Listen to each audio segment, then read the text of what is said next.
ശശി തരൂർ ഈ അവാർഡ് സ്വീകരിക്കുമോ ഇല്ലയോ എന്നുള്ളതായിരുന്നു ചോദ്യം. അതിനൊരു ഉത്തരമായോ?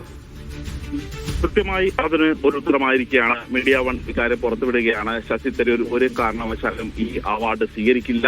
മാത്രമല്ല, ഈ അവാർഡുമായി ബന്ധപ്പെട്ട വിവരം എംപി ഓഫീസ് അദ്ദേഹത്തോട് ആരാഞ്ഞിരുന്നു. കാര്യം ഈ വാർത്താ മാധ്യമങ്ങളിലൂടെ മാത്രമാണ് ഇങ്ങനൊരു സംഘടനയെക്കുറിച്ചും ഇങ്ങനൊരു അവാർഡ് തനിക്ക് നൽകുന്നതിനെ കുറിച്ചും ഒരു വിവരം തനിക്ക് ലഭ്യമായെന്നും ഇതിനു മുമ്പ് സംഘടന ഒരു കാരണവശാലും തന്നെ ബന്ധപ്പെട്ടിട്ടില്ല എന്നുള്ള വിവരമാണ് ശശി തരൂർ അദ്ദേഹത്തിന്റെ ഓഫീസിനെ അറിയിച്ചിരിക്കുന്നത്.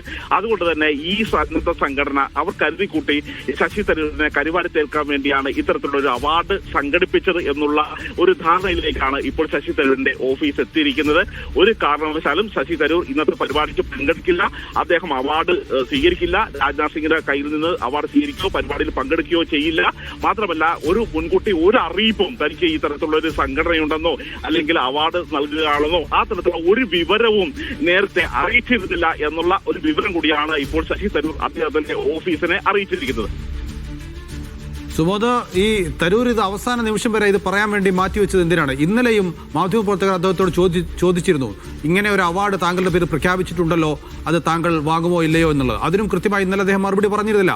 അദ്ദേഹത്തിന് വിളിക്കാതെ ഒരു ചടങ്ങിൽ അദ്ദേഹത്തിന്റെ പേര് വെക്കുന്നു, എന്നിട്ട് അത് കോൺഗ്രസിനെതിരെയുള്ള ആയുധമാക്കി മാറ്റുകയൊക്കെ ചെയ്യുന്നു. എന്നിട്ടും മിണ്ടാതിരുന്ന ശശി തരൂർ ഈ അവസാന നിമിഷം അദ്ദേഹത്തിന്റെ ഓഫീസിലേക്ക് വിളിച്ചു ചോദിക്കുമ്പോൾ മാത്രം മറുപടി പറയേണ്ട ഒരു കാര്യമാണോ ഇത്? ഈ മാധ്യമ പ്രവർത്തകർ കഴിഞ്ഞ ദിവസം ചോദിച്ചപ്പോൾ മാത്രമാണ് ഇങ്ങനൊരു അവാർഡ് തനിക്ക് ഉണ്ട് എന്നുള്ള വിവരം അറിഞ്ഞത് എന്നുള്ളൊരു കാര്യമാണ് ശശി തരൂർ ഓഫീസിനെ അറിയിച്ചിരിക്കുന്നത്.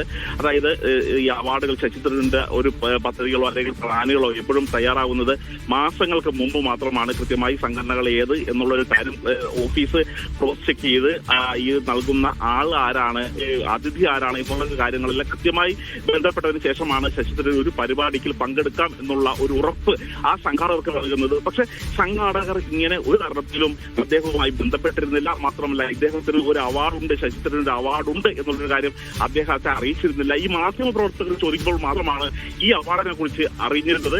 അതുകൊണ്ടാണ് ഇപ്പോൾ ഈ ഓഫീസുമായി നടത്തിയ ഒരു ആശയവിനിമയത്തിലൂടെയാണ് ഒരു കാരണവശാലും തന്നെ ബന്ധപ്പെട്ടിട്ടില്ല, തന്നെ മാത്രമല്ല ഒരു ഓഫീസിനെ പോലും ബന്ധപ്പെട്ടിട്ടില്ല എന്നുള്ളൊരു കാര്യം മനസ്സിലാക്കുന്നത്. അതിന്റെ കൂടി അടിസ്ഥാനത്തിലാണ് ഇപ്പോൾ എംപി ഓഫീസ് അവാർഡ് പൂർണ്ണമായും നിഷേധിച്ചിരിക്കുന്നത്. യെസ്, ഒടുവിൽ ശശി തരൂരിന്റെ ഓഫീസ് നിഷേധിച്ചിരിക്കുകയാണ്. ഈ അവാർഡ് അദ്ദേഹം വാങ്ങില്ല എന്നാണ് പറഞ്ഞിരിക്കുന്നത്.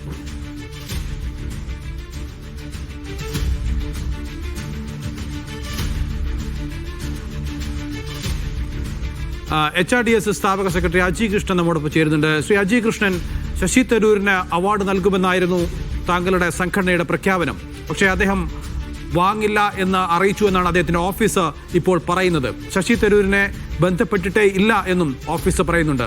ശരിക്കും HRDS ശശി തരൂരിനെ ക്ഷണിച്ചിരുന്നോ? ഞങ്ങൾ അദ്ദേഹത്തിന് ഈ അവാർഡ് നൽകുന്നതിന് വേണ്ടിയിട്ടുള്ള ഒരു കത്ത് കൊടുത്തതാണ്.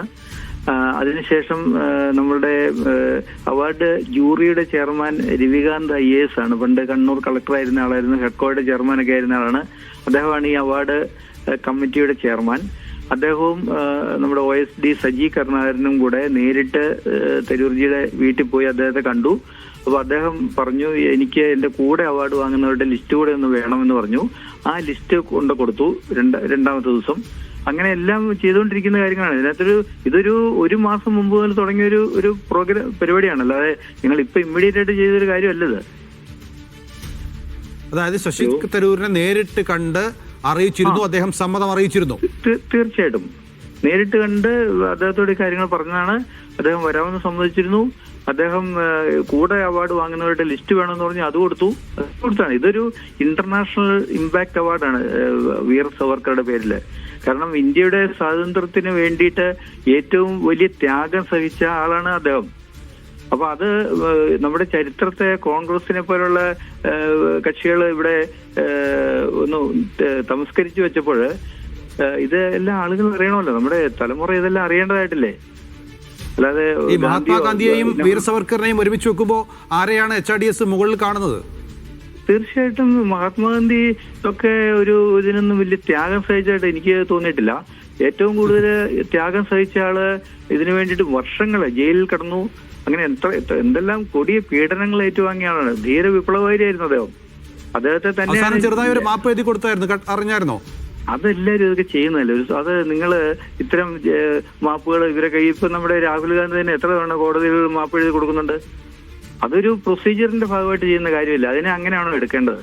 അതായത് മഹാത്മാഗാന്ധിക്ക് മുകളിൽ വെക്കേണ്ട വ്യക്തിയാണ് വീർ സവർക്കർ എന്നാണ് HRDS കരുതുന്നത്. തീർച്ചയായും. യെസ്. അപ്പോ ശശി തരൂർ വരില്ല എന്ന് നിങ്ങൾ അറിയിച്ചോ? ഇപ്പൊ ഏറ്റവും അവസാനം അറിയിച്ചിട്ടില്ല, ഇതുവരെ അറിയിച്ചിട്ടില്ല.